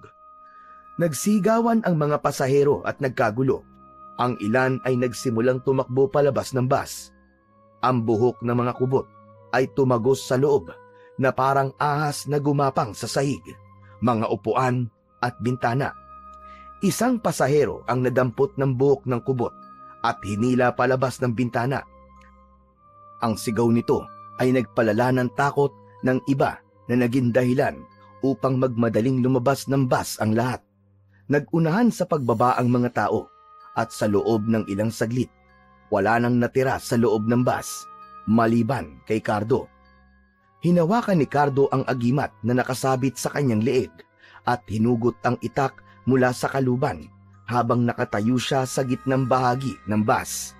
Sa pagkakataon na yon, ay isa-isang tumalon papasok ang mga kubot, papasok sa bus mula sa wasak na windshield. Ang mukha ng mga yon ay maputla at ang mga ngiti ay parang isang paanyaya sa kamatayan. Pasensya ka na, Cardo. Ngunit kailangan ka naming paslangin bilang utos ni Agustin. Kaya kung ako sa'yo, huwag mo na kaming pahirapan. Tahimik lang si Cardo. Pinakiramdaman niya ang bawat isa sa mga kubot. Hindi na siya nagulat kung humingi man ng tulong si Agustin sa iba pang uri ng mga aswang para pigilan siya na makarating sa mansyon nito. Pero kahit na anong klaseng aswang pa ang iharap o iharang ni Agustin sa kanya, ay sinisiguro niya na walang kahit isa sa mga yon ang makakapigil sa gusto niyang mangyari. Biglang sumugod ang unang kubot. Ang buhok nito'y parang mga sibat na dumiretso kay Cardo. Tumalon naman si Cardo papunta sa isang upuan sa gilid at iniwasan niya ang hibla ng buhok na tumama sa sahig. Sa isang mabilis na galaw, hinataw niya ang itak sa mga buhok at naputol yun. Ngunit habang abala si Cardo sa unang kubot, ang ikalawang kubot naman ay mabilis na gumapang sa ibabang bahagi ng upuan at nagtungo sa likod niya. Umatake yun mula sa likod niya at ang buhok nun ay umikot sa leeg ni Cardo. Napaluhod si Cardo at nahirapan siyang huminga, pero hindi niya binitiwan ang kanyang itak. Ginamit niya ang talim ng itak upang putulin ang buhok na nakasakal sa kanyang leeg. Huminga ng malalim si Cardo at muling tumayo. Tumingin siya sa ikalawang kubot na naglalakad papalapit sa kanya. Nakangiti pa yon na parang nagtatangkang takutin siya. Mabilis na umatake si Cardo. Tumalon siya papunta sa direksyon ng ikalawang kubot at hinataw ang itak sa katawan nito. Nagkaroon ng malalim na sugat ang kubot na nagresulta sa isang nakakakilabot na hiyaw. Bumagsak ang kubot sa sahig, nanginginig habang unti-unting nalagutan ng hininga. Ang ikatlong kubot naman ay umakyat sa mga upuan gamit ang mahahaba nitong buhok para ikabit ang sarili sa kisame ng bus. Ang buhok nito'y parang mga galamay ng isang higanting halimaw na gumagapang palapit kay Cardo mula sa itaas. Hinampas ng kubot ang buhok nito paibaba, dahilan para umatras si Cardo. Bumagsak ang mga buhok sa sahig at winasak nun ang sahig kung saan nakatayo si Cardo kanina. Umikot si Cardo sabay hataw ng itak pataas. Diretsong tinamaan ang buhok ng kubot. Naputol ang koneksyon ng kubot sa kisame at bumagsak yon sa sahig. Sinamantala naman ni Cardo ang pagbagsak nito at tumakbo siya rito sabay taga ng itak sa kubot. Naputol ang ulo ng ikatlong kubot. Ang unang kubot na umatake sa kanya ay galit na galit sa pagkawala ng mga kasama nito. Ginamit nito ang buhok nito para balutin si Cardo. Ang bawat hiblay mahigpit na bumalot sa kanyang braso, katawan at binti. Hindi makagalaw si Cardo. Napaluhod siya pero hindi niya pa rin binitiwan ang kanyang itak. Walang ka nang kawala, Cardo. Mamamatay ka na. Pinakamabangis na antingero. Inipon ni Cardo ang lahat ng lakas niya sa kanyang kanang kamay. Inabot niya ang buntot ng pagi mula sa kanyang likod. Hinila niya ang buhok na nakapalupot sa kanyang kanang braso at dumausdos ang kubot palapit sa kanya. Nagkaroon siya ng pagkakataon na hampasin sa mukha ang kubot gamit ang buntot ng pagi. Napasigaw yun nang lumatay dito ang sandatang yun ni Cardo. Mabilis niyang pinutol ang mga buhok na nakapalupot sa kanya. Tumakbo si Cardo palapit sa kubot at isinaksak niya sa tapat ng puso nito ang itak na ang dulo ay tumagos pa sa likod nito. Sa paghugot niya ng itak ay bumagsak ang huling kubot na wala na ring buhay. Habol ni Cardo ang kanyang paghinga habang hawak ang dugo ang itak. Ang bawat sulok ng bus ay may nagkalat na putol-putol na buhok at wasak na mga upuan. Dahan-dahan siyang lumabas ng bus kung saan naghihintay ang mga pasaherong kanina ay takot na takot. Nagpalakpakan ang mga pasahero at tuwang-tuwa sa ipinakitang tapang at husay ni Cardo na talunin ang tatlong kubot kahit mag-isa lang siya. Matapos ang laban ni Cardo sa mga kubot, ay muling sumakay ang mga tao sa bus at ipinagpatuloy ang kanilang paglalakbay. Si Cardo ay naupo pabalik sa kanyang upuan habang hawak pa rin ang kanyang itak na mantsado ng dugo ng mga kubot. Sa labas ng bintana, tanaw niya ang madilim na kalsada na tila walang katapusan. Habang tumatakbo ang bus sa kalsada, unti-unting nakita ni Cardo ang mga ilaw ng lungsod sa malayo. Nang tumigil ang bus sa terminal ng bus, ay bumaba na siya. Malamig ang simoy ng hangin at ang paligid ay halos wala ng mga tao. Habang naglalakad, napansin ni Cardo ang isang lumang signage ng motel. Nagpasya siyang pumasok doon upang doon magpalipas ng oras at upang makapagpahinga na rin. Pagpasok ni Cardo sa lumang motel, ay bumungad sa kanya ang maliit na front desk na tila hindi na nalilinisan. Puno ng alikabok ang mga gamit na naroon. Isang matandang lalaki ang sumalubong sa kanya na agad siyang ninitian. Sinabi niya sa matandang lalaki na kailangan niya ng isang kwarto at mananatili siya roon ng isang araw. Matapos namang sabihin ng matanda ang presyo ng isang araw na pananatili roon, ay nagbayad na siya. Inabot nito sa kanya ang isang susi na may keychain kung saan nakalagay ang numero ng kwarto niya. Nasa ika-4 na palapag ang kwarto na napunta kay Cardo. Hindi na nagtagal si Cardo sa front desk at umakyat na siya sa hagdan. Ang dilim ng hallway ay mas lalo pang nagbigay ng bigat sa lugar at ang iilang ilaw sa kisame ay mahina at kumukurap-kurap. Nang marating niya ang ika-4 na palapag, ay nagtungo siya sa tapat ng pinto ng kanyang kwarto. Binuksan niya yon at agad siyang pumasok. Sa loob nun ay may isang maliit na kama na may manipis na kutsyon. May isang lumang electric fan na nakapatong sa lamesa sa tabi ng bintana. At ang ilaw ng kwartong yon ay nagmumula sa isang ilaw sa kisame na kulay dilaw at mahina ang liwanag. Ibinaba niya ang kanyang bag sa gilid ng kama. Inilapag ang itak at ang buntot ng pagi sa lamesa. Hinubad niya ang kanyang mga agimat mula sa leeg. At marahang inilapag ang mga yon sa ibabaw ng bag. Huminga siya ng malalim at tumingin sa bintana.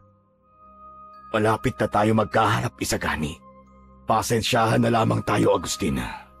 Dahil kung patuloy ka makikialam, pati ikaw ay idadamay ko.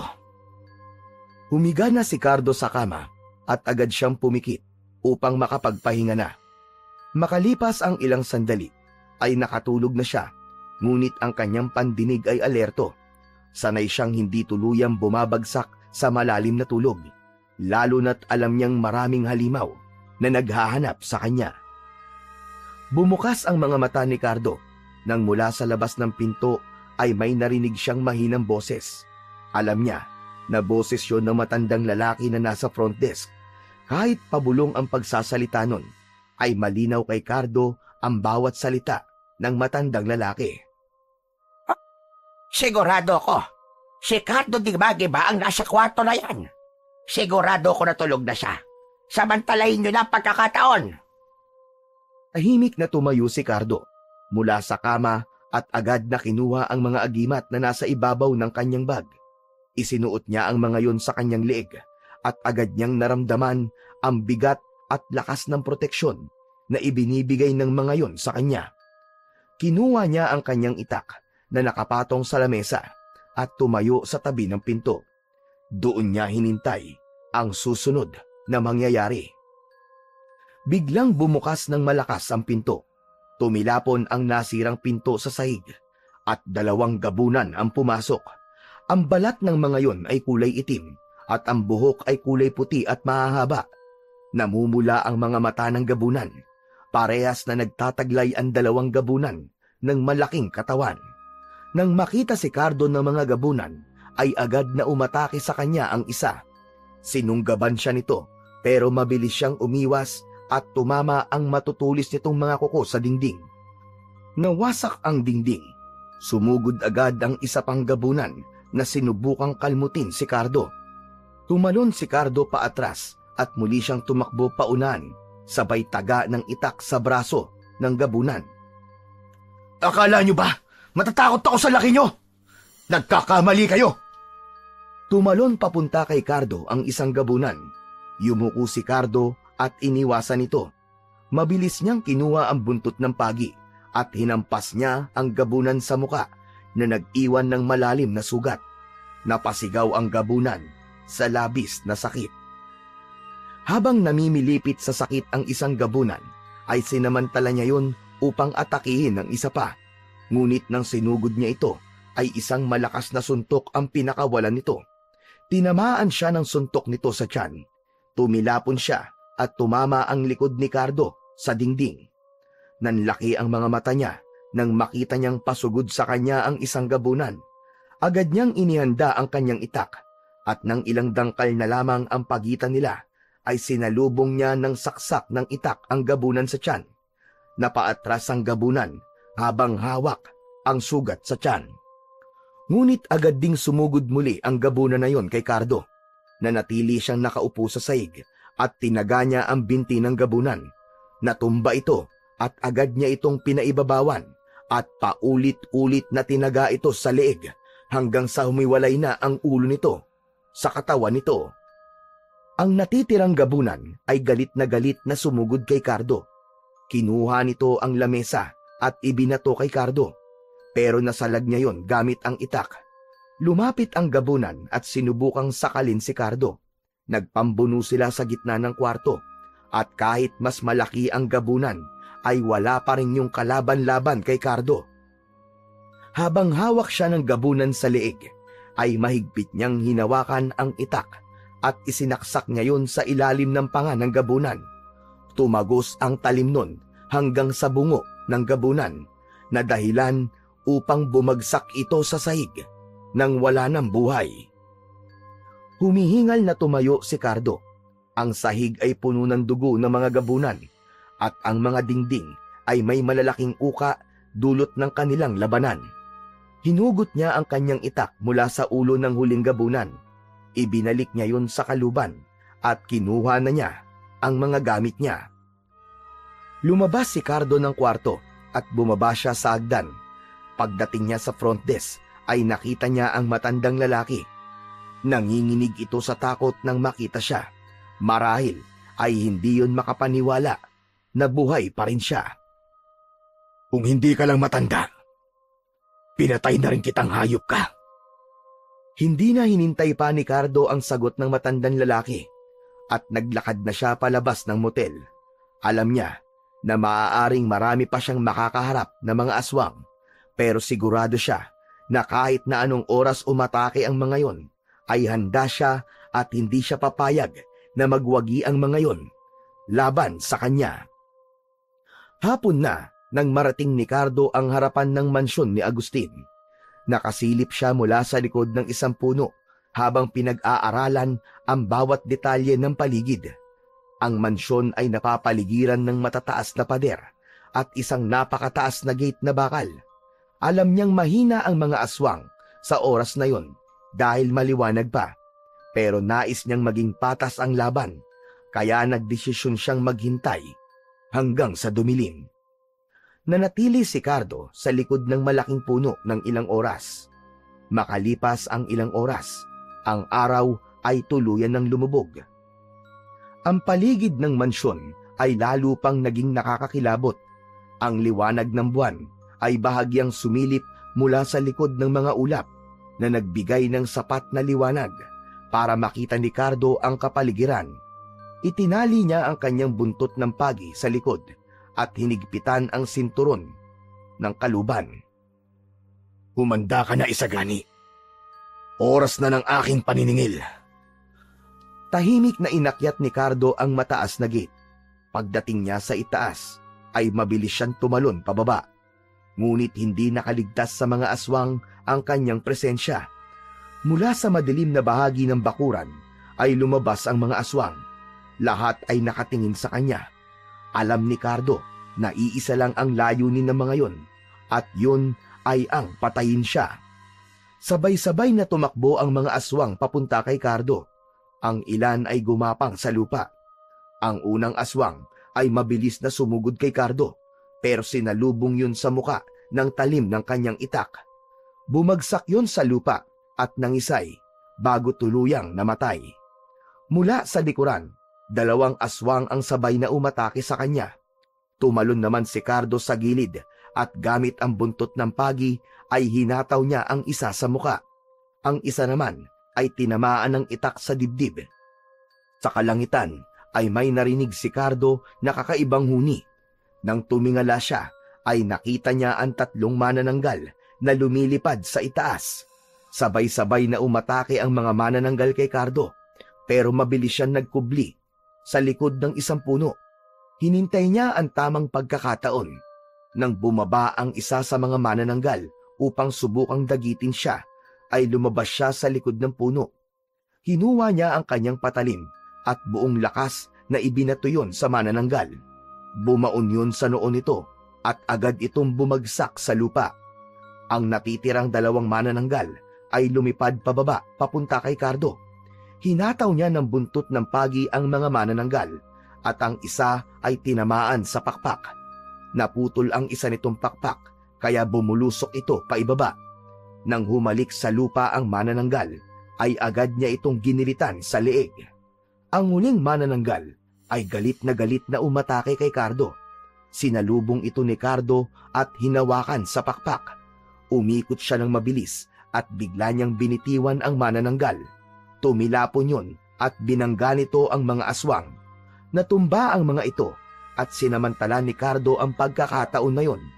Mabilis siyang tumakbo sa mga bumagsak na aswang at manananggal at paulit-ulit niyang pinagtatataga ang mga yon. Halos maligo na si Cardo sa dugo ng mga aswang. Muling sumugod ang mas marami pang aswang kay Cardo. 20 o higit pa ang lumabas mula sa bawat sulok ng bakuran.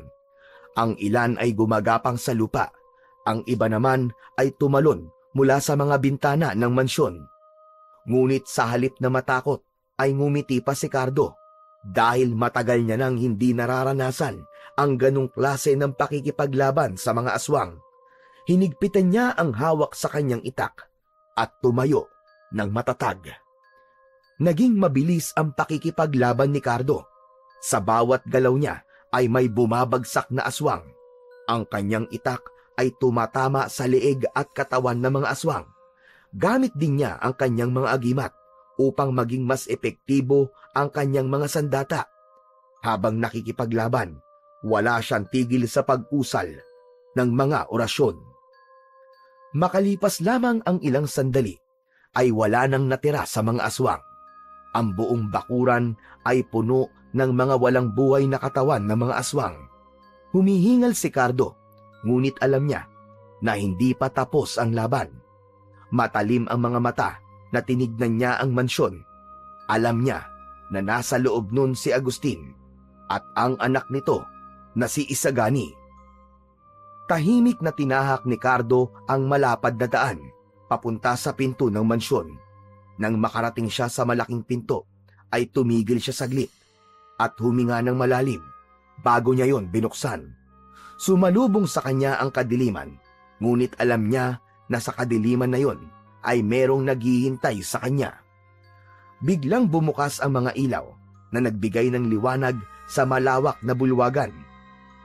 Sa gitna ng bulwagan na yon, nakaupo sa isang ginintuang trono si Agustin. Sa likod nito ay nakatayo si Isagani. Bakas sa mukha nito ang takot. Maya-maya pa ay mabagal na pumalakpak si Agustin.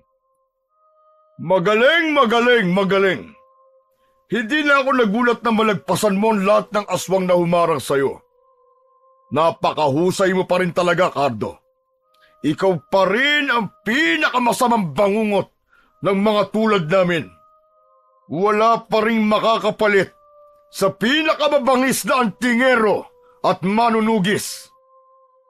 Hindi ako naparito para makipag-usap sa'yo, Agustin. Isuko mo na lang sa akin si Isagani. Tapusin na natin ito. Alam kong marami siyang nagawang pagkakamali, pero hindi ko hahayaang patayin mo siya. Lalo na para sa buhay lang ng isang aso. Biglang tumalim ang mga mata ni Cardo. Mariin niyang ikinuyom ang kanyang mga kamao. Inuulit ko, hindi lang isang aso si Awok. Pamilya ko siya. At hindi lang ito tungkol sa kanya.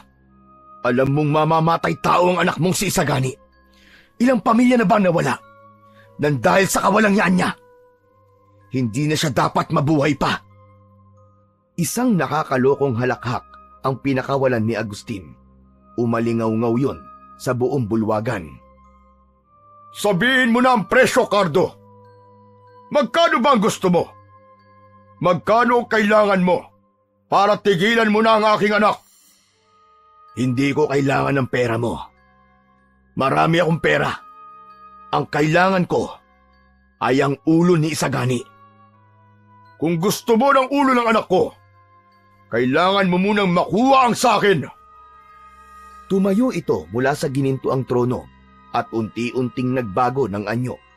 Ang balat nito ay bahagyang nagkulay abo at ang katawan nito ay unti-unting lumaki. Naging kulay pula ang mga mata ni Agustin, habang ang mga kuko nito ay naging matulis. Maging ang mga ngipin nito ay naging matutulis din. Sa isang iglap ay nag-anyong aswang na si Agustin. Maging si Isagani ay naging aswang na rin. Alam ni Cardo na ang laban na yon ay hindi tulad ng mga nauna. Si Agustin ay ibang klase ng aswang. Biglang umangil si Agustin ng malakas. Kasunod nun ay sabay na umatake ang mag-ama. Si Agustin ay dumiretso kay Cardo mula sa harapan, habang si Isagani naman ay mabilis na pumwesto mula sa likod niya at sinubukan siyang atakihin mula roon. Dumausdos si Cardo patagilid at iniwasan ang pagsalpok ni na Agustin at Isagani sa kanya. Kasunod nun ay hinampas niya ang buntot ng pagi sa direksyon ni Isagani, ngunit mabilis siyang nakaiwas. Biglang sumugod si Agustin. Mabilis ang galaw nito, habang walang tigil na sinusubukang kalmutin si Cardo. Walang nagawa si Cardo, kundi ang umatras ng mabilis, hanggang sa nakakita siya ng pagkakataon, ay nagawa niyang tagain ng itak ang braso ni Agustin. Ngunit hindi huminto si Agustin sa pag-atake. Ramdam ni Cardo ang kagustuhan nito na patayin siya, hanggang sa bumaon ang matutulis nitong kuko sa kanyang kaliwang braso na nag-iwan ng malalim na sugat. Napaatras si Cardo. Mukhang pagdating pala sa akin ay wala kang laban, Cardo. Sa bagay, ako ang hari ng mga aswang. Ang lakas mo ay walang laban sa lakas ko. May pagkakataon ka pa para umatras. Umalis ka na at kalimutan mo ang lahat ng ito. Umatras? Para saan? Para hayaang patuloy na pumatay ng inosenteng tao anak mo? Hindi, Agustin. Tatapusin natin to ngayong gabi. Huminga ng malalim si Cardo at tinitigan si Agustin ng buong tapang. Kahit nasugatan siya ni Agustin, ay hindi siya nagpakita ng panghihina. Biglang sumugod si Isagani mula sa likod niya at ang mga kuko nito ay dumiretso sa leeg ni Cardo. Sinaksak niya ng itak sa tagiliran si Isagani at ibinato niya ito sa sahig. Mabilis niyang sinugod si Isagani at hinataw niya ng buntot ng pagi si Isagani ng paulit-ulit. Papa! Papa, tulungan mo ako, Papa! Naputol ang sigaw ni Isagani nang isaksak ni Cardo ang itak sa bibig nito. Tumagos yun hanggang sa likod ng ulo nito. Sinipa ni Cardo ang ulo ni Isagani at nabunot ang itak mula rito. Bumagsak ito sa sahig na duguan at walang buhay. Tumingin si Cardo kay Agustin na hindi makapaniwala sa nangyari. Anong ginawa mo sa anak ko? Papatayin kita, Cardo! Sisiguraduhin kong dadanak ang dugo mo sa mansyon ko ngayong gabi! Nagbago ang anyo ni Agustin. Ang katawan nito ay mas lalo pang lumaki. Naramdaman ni Cardo na mas lumakas si Agustin dahil sa labis na puot nito. Tumayo si Cardo sa gitna ng bulwagan, habang ang kanyang itak ay mahigpit niyang hawak sa kanyang kanang kamay, habang ang buntot ng pagi ay nasa kaliwa. Sa harap niya ay galit na galit si Agustin. Bigla yung sumugod. Nakita niya ang matutulis itong kuko na halos gahibla na lang ang layo sa mukha niya. Mabilis siyang yumuko. Sinipa niya sa binti si Agustin, ngunit hindi ito natinag. Agad siyang lumayo kay Agustin. Hindi mo alam ang ginagawa mo, Cardo. Wala kang laban sa akin. Isa ka lamang tao. Tama ka, Agustin. Tao lang ako. Pero hindi ibig sabihin nun ay hindi kita kayang patayin kagaya ng ginawa ko sa anak mo. Muling sumugod si Agustin. Ginamit ni Cardo ang buntot ng pagi. Paulit-ulit niyang inihampas yun. Ginamit naman ni Agustin ang mga braso nito bilang panangga. Tumama ang buntot ng pagi sa braso ni Agustin na nag-iwan ng mabababaw na mga sugat. Si Cardo naman ang sumugod at sinaksak niya ng itak si Agustin sa tagiliran nito. Biglang sinuntok ni Agustin si Cardo sa tiyan. Sa lakas ng suntok na yon ay tumilapon si Cardo at tumama ang likod niya sa isa sa mga haligi sa mansyon. Agad siyang tumayo kahit ramdam niya pa rin ang sakit ng suntok ni Agustin. Magaling ka! Magaling ka, Cardo! Pero hindi sapat ang galing mo para tapusin ako. Sisiguraduhin kong mamamatay ka, kagaya ng ginawa ko sa asawa mo! Anong sinabi mo? Anong sinabi mo? Tama ang narinig mo. Ako ang pumatay sa asawa mo, Cardo. Magagaya ka lamang sa kanya! Mas lalong lumalim ang galit ni Cardo ng sandaling yun. Malakas siyang sumigaw. Pakiramdam niya ay nag-aapoy na siya sa labis na puot. Muling umatake si Agustin. Mas mabilis at mas mabangis. Ang bawat hampas na mga kuko nito ay parang mga espada na gumuguhit sa hangin. Ginamit na ni Cardo ang lahat ng kanyang bilis at lakas upang iwasan ang mga atake ni Agustin habang hinahanap niya ang tamang pagkakataon para siya naman ang umatake. Mabilis na yumuko si Cardo at buong puwersa niyang isinaksak ang itak sa tuhod ni Agustin. Malakas na napasigaw ang hari ng mga aswang.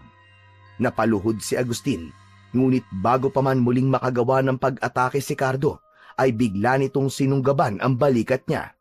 Bumaon doon ang matatalas na ngipin ni Agustin na nag-iwan ng malalim na sugat. Napangiwi si Cardo ng mga sandaling yon, ngunit hindi pa rin siya sumuko o nakitaan ng panghihina. Ginamit niya ang buntot ng pagi at hinataw yon sa muka ni Agustin. Umatras muna si Cardo sandali habang dumadaloy ang dugo mula sa sugat sa kanyang balikat. Muling sumugod si Agustin. Mabilis naman na iniwasan ni Cardo ang pag-atake ni Agustin. Malakas niya itong hinampas ng buntot ng pagi at tinamaan ito sa batok. Sa lakas ng hampas niya ay napaluhod si Agustin sa sahig. Hindi na nag-aksaya pa ng oras si Cardo. Tumalon siya ng mataas sa likod ni Agustin habang hawak ng dalawang kamay niya ang itak. Buong lakas na itinarak niya ang itak sa batok ni Agustin. Lumagpas ang dulo ng itak sa lieg nito. Sumigaw si Cardo at inikot niya ang itak upang mapunta sa itaas ang talim nun. Buong puwersa niyang hinila pa itaas ang itak at nabiyak sa gitna ang ulo ni Agustin. Bumagsak sa sahig ang katawan ng hari ng mga aswang na si Agustin, habang ang dugo nito at dugo ni Isagani ay patuloy na pinupuno ang ilang bahagi ng sahig ng bulwagan. Nang tuluyan ng mapatay ni Cardo ang mag-ama, ay doon niya na naramdaman ang labis na pagod. Habol niya ang kanyang paghinga, ngunit may kasiyahan sa puso niya sapagkat nagtagumpay siyang ipaghiganti si Aok at higit sa lahat, ang kanyang pinakamamahal na asawa. Nagsimula ng maglakad si Cardo palabas ng mansyon hanggang sa tuluyan siyang nakalabas ng bakuran ni na Agustin. Iniwanan niya sa lugar na yon ang napakaraming bangkay ng mga aswang na isang malaking patunay na siya pa rin ang pinakamabangis na antingero at manunugis sa kasaysayan. Matapos ang madugong pakikipaglaban sa mga aswang, ay nagtungo si Cardo sa motel ng matandang lalaki. Takot na takot ang matanda nang makita na puno siya ng dugo. Pumasok siya sa isang kwarto at sa banyo na naroon ay nilinis niya ang kanyang katawan at nagpalit siya ng malinis na damit. Matapos yon ay agad siyang naglakbay pauwi sa kanyang bahay. Dapit hapon ng sumunod na araw, nang makarating si Cardo sa bahay ni Lolo Samuel. Dumaan muna siya ron bago tuluyang umuwi. Nang makita siya ng matanda, ay agad siya nitong niyakap at tinapik sa likod.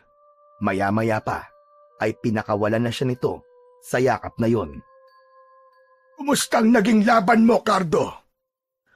Tapos na po, Lolo Samuel. Napatay ko na si Agustin at ang anak niya. Alam kong magtatagumpay ka. Nag-iisa ka lang sa mundo, Cardo de Magiba. Walang aswang ang makakatalo sa'yo. Ngayon sabihin mo, ano na ang susunod mong plano?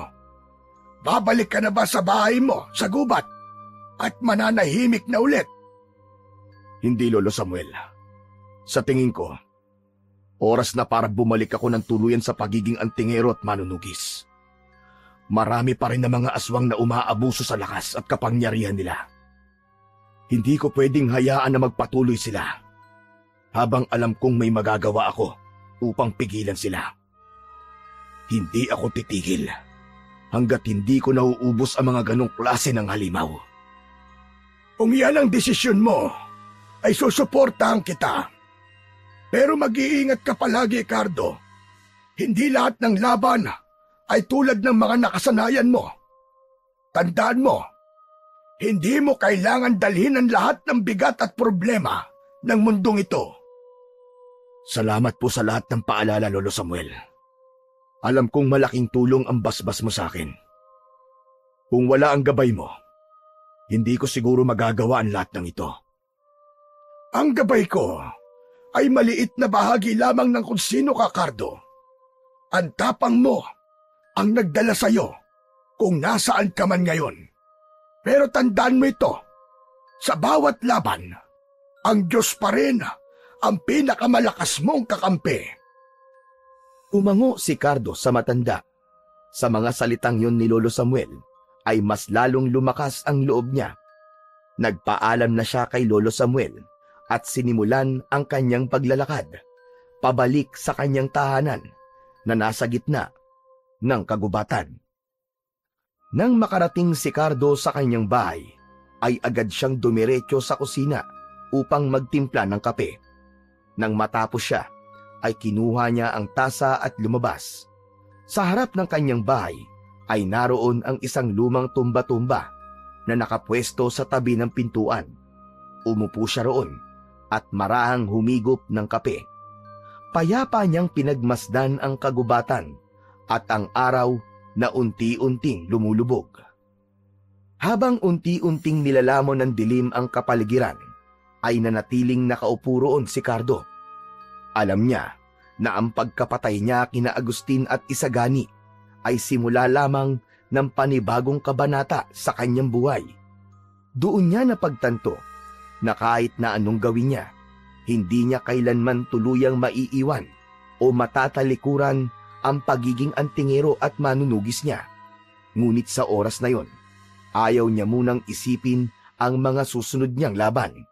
Naniniwala siya na kung nasaan man ang kanyang asawa at si Awok, ay masaya ang dalawa sa tagumpay na kanyang nakamit.